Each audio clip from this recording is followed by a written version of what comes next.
নমস্কার বন্ধুরা, welcome back to my channel. আশা করছি আপনারা সকলেই খুব ভালো আছেন, সুস্থ আছেন, আর সাথে আমিও ভালো আছি। তো সবাইকে স্বাগতম আমার হিডেন সিলভার চ্যানেলে। আজ আমি শেয়ার করতে চলেছি আমার প্রেগনেন্সি জার্নির 27তম সপ্তাহের experience, 27 weeks of pregnancy. Honestly বললে এই উইকটা আমার জন্য ইমোশনালি খুবই স্পেশাল ছিল, কারণ 27 সপ্তাহে এসে ফার্স্ট টাইম মনে হতে শুরু করেছিল যে আমি স্লোলি থার্ড ট্রাইমেস্টারের দিকে এগোচ্ছি। একদিকে এক্সাইটমেন্ট ছিল আর অন্যদিকে ফিয়ারও ছিল অনেক। হাই রিস্ক আইভিএফ প্রেগনেন্সি হওয়ার কারণে প্রতিটা উইক আমার কাছে একটা ব্লেসিংয়ের মতো ফিল হয়। আজকের ভিডিওতে আমি বলবো 27 সপ্তাহে আমার বডিতে কি চেঞ্জেস হচ্ছিল, বেবি মুভমেন্ট কেমন ফিল করছিলাম, স্লিপ, উইকনেস, লেগ ক্র্যাম্পস আর ইমোশনাল স্ট্রেস, হসপিটাল ফিয়ার আর ফিউচার অ্যাংজাইটি, আর মাদারহুড নিয়ে আমার কিছু ফিলিংস। সত্যি বলতে এই জার্নিটাকে আমাকে মেন্টালি আর ফিজিক্যালি দুদিক থেকেই অনেক বদলে দিয়েছে। প্রেগনেন্সির এই স্টেজে এসে আমি রিয়েলাইজ করছি একজন মা হওয়ার পথটা শুধু হ্যাপিনেস দিয়ে ভরা নয়, এর মধ্যে ফিয়ার, আনসার্টেনিটি আর অনেক সাইলেন্ট স্ট্রাগলসও থাকে। অনেক সময় বাইরে থেকে মানুষ শুধু বেবি বাম্প আর স্মাইলিং ফেসটাই দেখে, কিন্তু ভিতরে ভিতরে একজন মা কতটা ওভারথিঙ্ক করেন, কতটা প্রে করেন, সেটা হয়তো কেউ বুঝতেই পারেন না।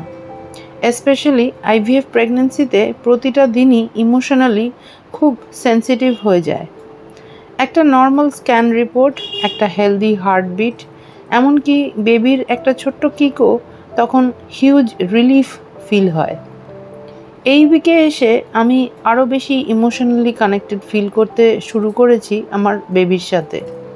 কখনো কোয়াইটলি বসে শুধু বেলি টাচ করে থাকতাম আর ভাবতাম আর কিছুদিন পর হয়তো আমি আমার বেবিকে রিয়েলি দেখতে পাবো।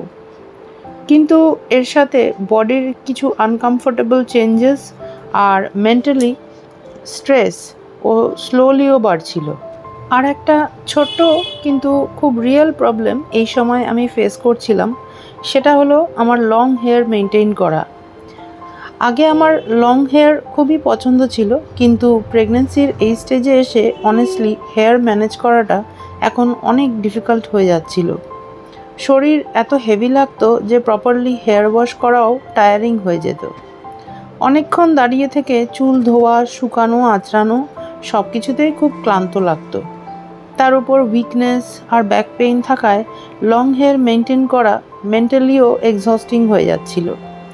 অনেক দিন ধরে ভাবার পর ফাইনালি আমি ডিসাইড করি একটু হেয়ার কাট করব, শুধু একটু কমফর্ট ফিল করার জন্য। সত্যি বলতে হেয়ার কাট করার পর অনেক লাইট আর কমফোর্টেবল লাগছিল।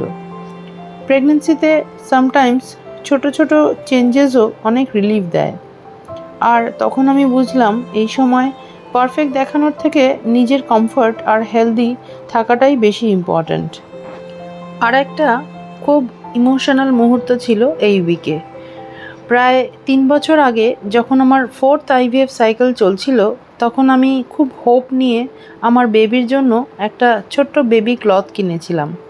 সেই সময় আমি মনে মনে অনেক স্বপ্ন দেখেছিলাম, ভাবছিলাম খুব তাড়াতাড়ি হয়তো আমি ওই ছোট্ট ড্রেসটা আমার বেবিকে পরাতে পারবো। কিন্তু আনফর্চুনেটলি সেই আইভিএফ সাইকেলটাও সাকসেসফুল হয়নি। তারপর অনেক দিন পর্যন্ত আমি ওই বেবি ক্লথটা ইউজ করতে পারিনি। প্রতিবার সেটা দেখলেই আমার ওল্ড মেমোরিজ আর পেইন মনে পড়তো। কখনো মনে হতো আমি কি কোনো দিন মা সত্যিই হতে পারবো না। কিন্তু আজ 27 সপ্তাহে এসে যখন আমি আবার সেই বেবি ক্লথটা হাতে নিই, তখন ফিলিংসটা কিন্তু কমপ্লিটলি ডিফারেন্ট ছিল। এই প্রথমবার মনে হলো হয়তো এবার সত্যিই আমি সেটা আমার বেবিকে পরাতে পারবো। অনেস্টলি সেই মুহূর্তটা খুব ইমোশনাল ছিল, কারণ একটা ছোট্ট বেবি ক্লথ এর সাথে শুধু কাপড় জড়িয়েছিল না, জড়িয়েছিল years of waiting, tears, failed IVF memories আর এন্ডলেস হোপ। আর এখন আমি শুধু প্রে করছি যেন আপকামিং ডেজে ফাইনালি আমি আমার বেবিকে ওই ড্রেসটা পরাতে পারি। এই উইকে বেবি মুভমেন্ট অনেক স্ট্রঙ্গার ফিল হচ্ছিল। আগে স্মল ফ্লাটার ফিল হতো, কিন্তু এখন ক্লিয়ার কিকস ফিল করতাম। কখনো হঠাৎ এমন কিক হতো যে পুরো বেলিটা নড়ে উঠত। স্পেশালি রাতে যখন আমি শান্ত হয়ে শুয়ে শুয়ে থাকতাম, তখন বেবি অনেক অ্যাক্টিভ হয়ে যেত। অনেক সময় মনে হতো বেবি যেন অলরেডি আমার প্রেজেন্সটা ফিল করছে। আমি কোয়াইটলি বেবির সাথে কথা বলতাম। সেই মুহূর্তগুলো অনেস্টলি খুব ইমোশনাল ছিল আমার কাছে, কিন্তু এর সাথে একটা ভয়ও সবসময় কাজ করতো। কারণ হাই রিস্ক প্রেগনেন্সিতে এভরি মুভমেন্ট খুবই ইম্পর্ট্যান্ট মনে হয়। যদি কিছুক্ষণ মুভমেন্ট কম ফিল হতো, তখনই কিন্তু অ্যাংজাইটি শুরু হয়ে যেত আমার।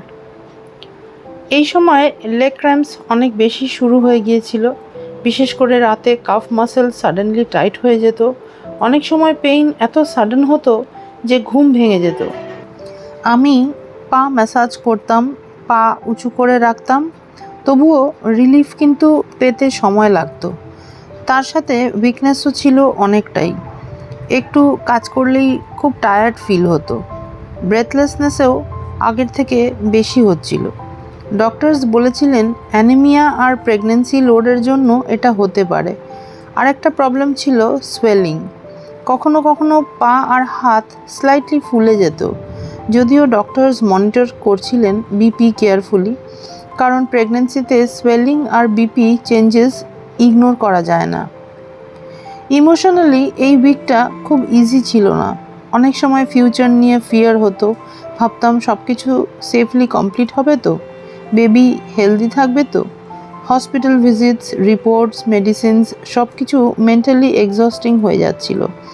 অনেক রাত সাইলেন্টলি শুধু আমি প্রেয়ার্সই করেছি, কারণ অনেস্টলি এই প্রেগনেন্সি আমাকে মেন্টালি অনেক স্পিরিচুয়াল করে তুলেছে। আমি রিয়েলাইজ করেছি প্রেগনেন্সি শুধু হ্যাপিনেস না, এটা পেশেন্স আর কারেজেরও জার্নি। আর একজন মা তখনই স্ট্রংগেস্ট হয়ে ওঠেন যখন তিনি নিজের ফিয়ারের মধ্যেও বেবির জন্য ফাইট করেন।